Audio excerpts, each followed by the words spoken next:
పరిశుద్ధుడైన తండ్రి, ప్రేమగల యేసు, కృపగల తండ్రి, నీ మహాపరిశుద్ధ నామానికే లెక్కలేనటువంటి వందనాలు, స్తుతులు స్తోత్రము నా ప్రభా. ఈ సాయంత్రకాల సమయంలో నా ప్రభా, ఈ విధంగా ప్రభా చిన్న మందిగా కూడుకున్న ప్రభా, నేను స్తుతించి ఆరాధించి కనపరచడానికి మీరు ఇచ్చిన గొప్ప భాగ్యానికే మీకు వందనాలు నా ప్రభా. పాటల ద్వారా నీ నామానికి మహిమ తెచ్చుకున్నారు, అందుని బట్టి నీకు వందనాలు అయా. ఇప్పుడు మేము ఇదిగో తండ్రి వాక్య పరిచర్యలోకి వెళ్ళబోచున్నగా అయా, మీరు సెలవిచ్చి ఉన్నారు, నిలవడనేది నీవే కానీ మాట్లాడే స్వరము నాది అని మీరు సెలవిచ్చి ఉన్నారు.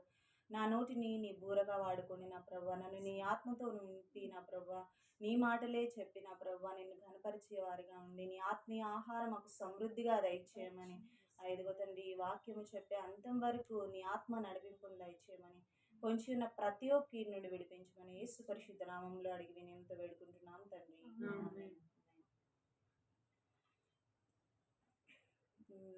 హెబ్రీలకు రాసినటువంటి పత్రిక 11వ అధ్యాయం 24వ వచనం చూస్తున్నాం.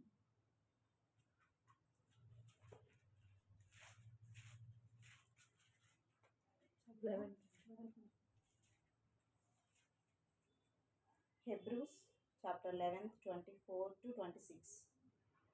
మోషే పెద్దవాడైనప్పుడు విశ్వాసమును బట్టి ఐగుప్తు ధనము కంటే క్రీస్తు విషయమైన నింద గొప్ప భాగ్యమని ఎంచుకొని అల్పకాలము పాప భోగము అనుభవించుట కంటే దేవుని ప్రజలతో శ్రమ అనుభవించుట మేలని యోచించి ఫరో కుమార్తె యొక్క కుమారుడని అనిపించుకొనుటకు ఒప్పుకొనలేదు. ఏలయనగా అతడు ప్రతిఫలముగా కలగబోవు బహుమానమందు దృష్టి ఉంచాను. ఈ వాక్యంలో మనం చూసినట్లయితే మనము దేవుడిని ఎప్పుడూ సంతోషపరిచే వ్యక్తులుగా ఉండాలి. మోషే ఇక్కడ ఏం చేశాడంటే 3 విషయాలు చేయడం ద్వారా దేవుణ్ణి సంతోషపరిచాడు. ఏ విధంగా అంటే ఒక మంచి డెసిషన్ తీసుకున్నాడు. ఏమని? ఐగుప్తులో ఉన్న ధనము కంటే తను ఫరో యొక్క కుమారుడు అనిపించుకోవచ్చు.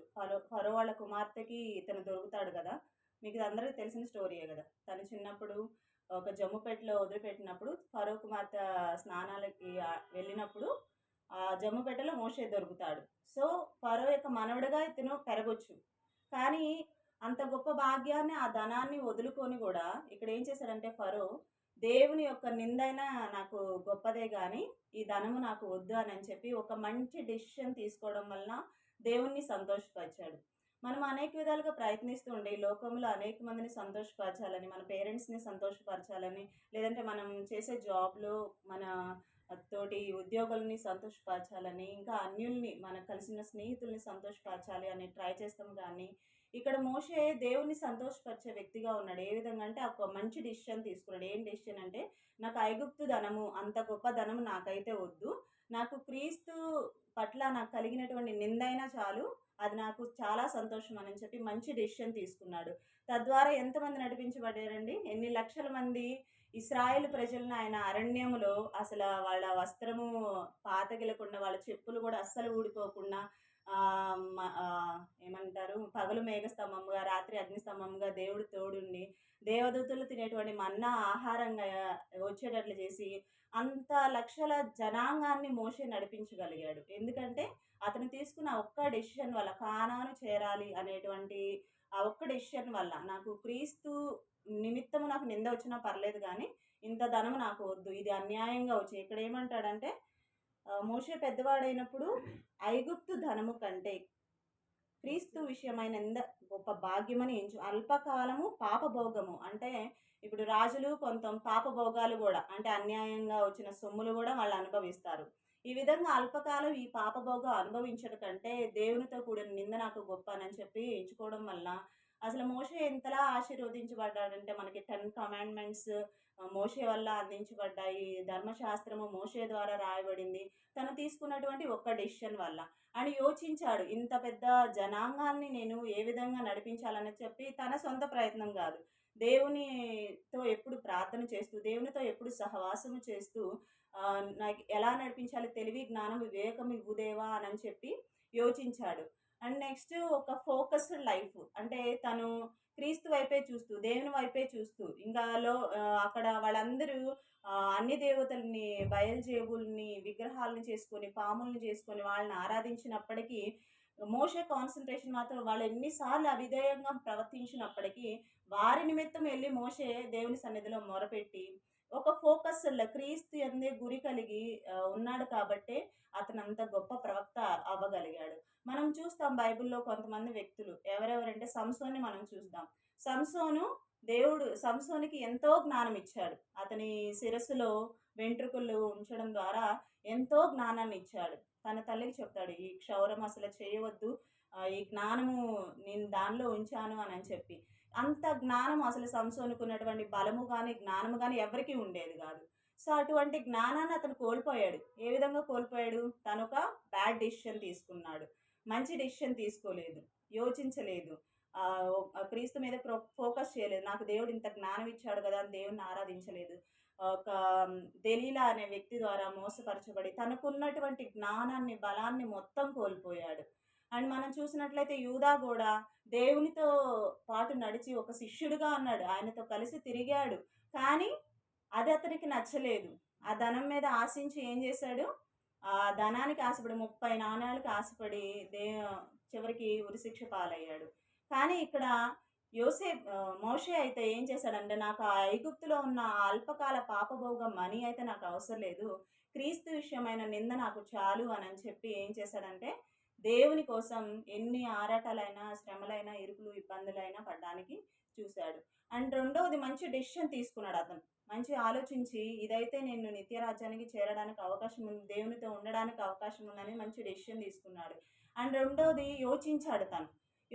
మనం చూసినట్లయితే యోసేపు జీవితం మనం చూసినట్లయితే యోసేపు యవనస్తుడుగా ఉన్నప్పుడు అతను దేని మీద కాన్సన్ట్రేట్ చేయలేదు. దేవుని యందు ఎప్పుడు భయభక్తితో తన అన్నలే అమ్మేసినారు. ఆ అన్నలే అమ్మేసి ఎక్కువ మా అందరికంటే తండ్రి ఇతన్ని ప్రేమిస్తున్నారు అని చెప్పి తన అన్నలు అమ్మేసినప్పుడు అతను అక్కడ ఏం చేశాడంటే, మీకు ఇబ్బందిగా ఉంటే కానీ ఒక 2లో పెడితే చేస్తాను, నో ప్రాబ్లం.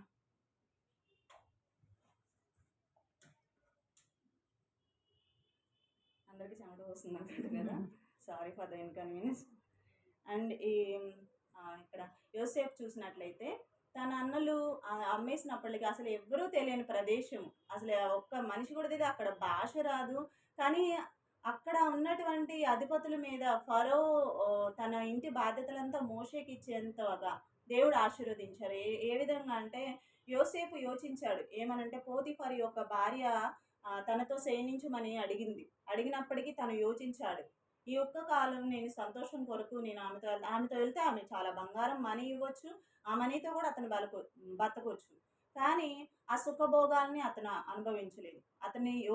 ఆ టైంలో యోచించాడు. అందరైతే ఈ లోకంలో కొంతమంది ఏం చేస్తారంటే, అమ్మయ్య ఒక రాజు యొక్క భార్య నన్ను ఆశించింది, నాకు చాలా మనీ బంగారం వస్తే నేను హోందాగా బతకొచ్చు అని ఆలోచిస్తారు. కానీ యోసేపు తన దగ్గర చిల్లి గవ్వ లేకపోయినప్పటికీ ఆ పాపము నేను చేసి దేవుని ఎదుట్లో ఈ దుష్కార్యము చేసి నేను ఎట్లు నిలవగలను అని యోచించాడు. ఆ టైంలో ఆ పాపము చేయకుండా యోచించడం వలన దేవుడు ఎంతలా ఆశీర్వదించాడండి. 7 కరువు సంవత్సరాలు వచ్చినాయి. తర్వాత 7 మంచి సంవత్సరాలు వచ్చినాయి. ధాన్యం సమృద్ధిగా పండింది. తర్వాత 7 కరువు సంవత్సరాలు వచ్చాయి. తన దేశానికి, తన చుట్టుపక్కల ఉన్న దేశాలకి అన్నిటికీ ఆహారం సమృద్ధిగా ఇచ్చే పొజిషన్లో యోసేపు ఉన్నాడు. అంతలా ఆశీర్వదించాడంటే అతను యోచించాడు, ఈ టైంలో నేను ఈ పాపము చేయకూడదు. ఈ టైంలో మన చుట్టూ అనేక ఉంటాయి. ఈ లోకంలో శరీరాశ, నేత్రాశ, జీవోపడంబం అనేకమైనవి ఉంటాయి. అవన్నీ మనల్ని అట్రాక్ట్ చేస్తూ ఉంటాయి. అవునా కదా? మనం ఆఫీసులకు వెళ్తాం, అమ్మో వాళ్ళకి బాయ్ ఫ్రెండ్ ఉన్నాడు, నాకు లేదు, ఏమి నీకు బాయ్ ఫ్రెండ్ లేరా అంటారు. కానీ మనం యోచించాలి. దేవుడు మనకి ఎవరినో మంచి వాళ్ళని సిద్ధపరుస్తారు. వాళ్ళు అన్నంత మాత్రాన వెంటనే వెళ్ళి నేను ఇమీడియట్గా ఒక లవర్ని క్రియేట్ చేసుకోవాలి. ఇలా మనకి శరీరాశలు, నేత్రాశలు, అమ్ము చూడు వాళ్ళ బాయ్ ఫ్రెండ్ ఎంత మంచిగా చూసుకుంటున్నాడు, నాకు అలా ఉంటే బాగుండేది కదా అని ఆకర్షిస్తూ ఉంటుంది అనమాట లోకము. వాళ్ళు మంచిగా ఎంజాయ్ చేస్తున్నారు, సినిమాకి వెళ్ళి నేను అలా చేస్తే బాగుండేది. సాతాను అనేకమైనటువంటి థాట్స్ మనకి ఎంటర్ చేస్తూ ఉంటుంది. కానీ ఎప్పుడైతే దేవుని వాక్యము మన హృదయంలో ఉంటుందో, 119 కీర్తనలో ఉంటుంది ఏంటి, ఆయన వాక్యం మన హృదయంలో ఉంటే మనము పాపము చేయమంట. సో ఎందుకు ఈ లోకంలో ఉన్న శరీరాశ, నేత్రాశకి, జీవోపడంబానికి మనం ఏ విధంగా దూరంగా ఉంటున్నామంటే, ఎప్పుడైతే ఈ వాక్యంలో మనం ఉంటామో, ఈ వాక్యంలో మనం నడుచుకుంటాము, ఈ వాక్యంలో ఉన్న ఫర్ ఎగ్జాంపుల్ మనకి ఏదన్నా శరీరాశ వచ్చింది అనుకోండి, బైబిల్లో ఒక వాక్యం ఉండేది, ఏమని, నీ దేహము దేవుని ఆలయము. సో నా దేహాన్ని నేను ఏ విధంగా పాడు చేయాలి? మన దేహాన్ని మనం పాడు చేస్తున్నామంటే దేవుని ఆలయాన్ని మనం పాడు చేసినట్లే. సో మనం ఆ వాక్యం మనకు ఉంటేనే, సో ఇది నా శరీరం దేవుని ఆలయం, నేను ఎవరికి చోటు ఇవ్వకూడదు, ఆ ఆలయాన్ని నేను పాడు చేయకూడదు అనేటువంటి వివేచన కనుక మన హృదయంలో, ఆ వాక్యం మనకు తెలిస్తేనే కదా మనం పాపం చేయకుండా ఉంటాము. సో దాని ద్వారా ఏం చేయాలంటే మనం మెడిటేట్ చేయాలి దేవుని వాక్యాన్ని. రోజు జీవాహారం, మనం ఆహారం ఏ విధంగా తీసుకుంటున్నామో రోజు మీకు తోచినంత టైంలో దేవుని వాక్యాన్ని చదువుకుంటూ ప్రార్థన చేసుకుంటూ ఉంటే మనకు అలాంటి యోచనలు వస్తాయి. యోసేపు ఏ విధంగా అయితే తన పాపములు పడకుండా, ఈ లోకములు పడకుండా ఆ వాక్యము దేవుడు నడిపించాడు. తను పోతీఫరు యొక్క భార్య చెరసాలలో వేయించినా కానీ అక్కడ కూడా ఆ ఖైదీలు అందరి మీద అధిపతిగా ఉన్నాడు. అంతలా యోసేపుని దేవుడు ఆశీర్వదించాడు. ఎందుకంటే తన ఫోకస్ అంతా దేని మీద నిలిపాడంటే దేవుని మీద నిలిపాడు. మనం చూసినట్లయితే పరుగు పందెంలో మనకి పెట్టారనుకోండి, ఆ పరుగు పందెంలో స్ట్రైట్గా గురి వద్దకు చూసుకుంటా వెళ్ళేవాడు గెలుస్తాడా, పక్కన ఎవరైనా నా పక్కన వాళ్ళు ఎలా వెళ్తున్నారు ఇటు చూసేవాళ్ళు గెలుస్తారా? ఎప్పుడైతే ఒక ఫోకస్డ్గా మనం వెళ్తామో, దేవుని అందే మన గురి నిలిపి వెళ్తాము. పౌలు ఏమంటాడంటే మంచి పోరాటం పోరాడి తిని నా పరుగు తుదిముట్టించింది అంటారు. సో అటువంటి పౌలు కూడా దేవుణ్ణే లక్ష్యంగా పెట్టుకున్నారు. ఫస్ట్ అనేక మందిని హింసించారు, కానీ తన గురి దేవుని వైపు ఉంచారు. సో ఈ విధంగా మనం తీసుకునేటువంటి డెసిషన్స్ అనేవి మంచిగా ఉండాలి. ఫస్ట్ మంచి డెసిషన్ తీసుకుంటున్నామా, చెడు డెసిషన్ తీసుకుంటున్నామా? ఇక్కడ మోషే ఏ విధంగా అయితే నాకు ఐగుప్తు ధనము వద్దు, క్రీస్తు యొక్క నింద అయినా పర్లేదు. ఇక్కడ మనం చూస్తాము మత్తయి సువార్త 6వ అధ్యాయం. నిద్ర వస్తుందన్న కూడా హల్లెలూయా చెప్పండి. హల్లెలూయా, వెరీ గుడ్. మత్తయి సువార్త 6వ అధ్యాయంలో మనం చూద్దాము. That is called focus, concentration.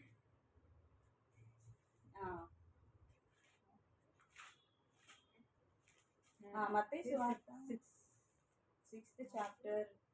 అదే నా నిమిత్తము జనులు మిమ్మల్ని హింసించి దూషించి కలిగిన ఐ థింక్స్ 5వ అధ్యాయము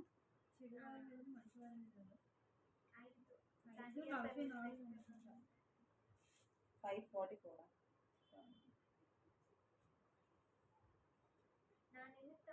ఎక్కడండి? 5:11. ఓకే, 5:11 ఒకసారి చూడండి. నా నిమిత్తము జనులు మిమ్మను నిందించి హింసించి మీ మీద అబద్ధముగా చెడ్డ మాటలెల్లా పలుకున్నప్పుడు మీరు ధన్యులు, సంతోషించి ఆనందించడి, పరలోకమందు మీ ఫలము అధికమగును.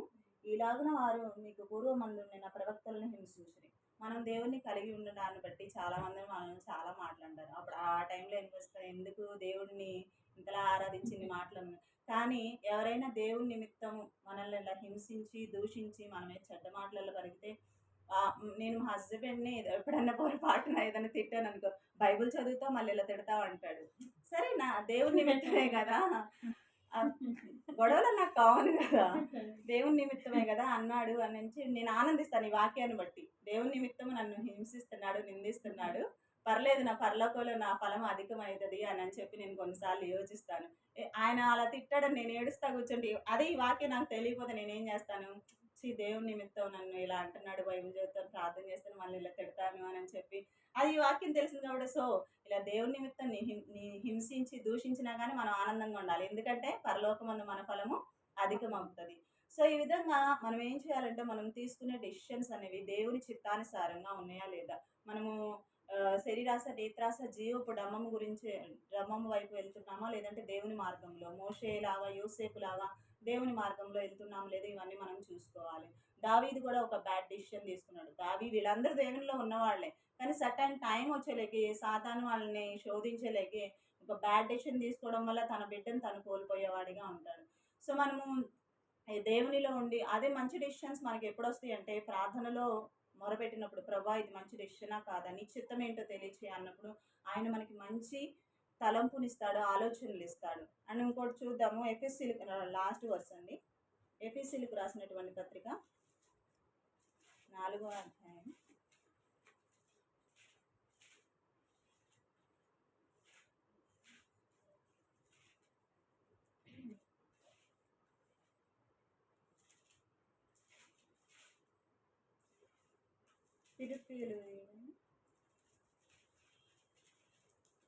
ఫిలిప్పీలకు రాసినటువంటి పత్రిక 4వ అధ్యాయం 6వ వచనం.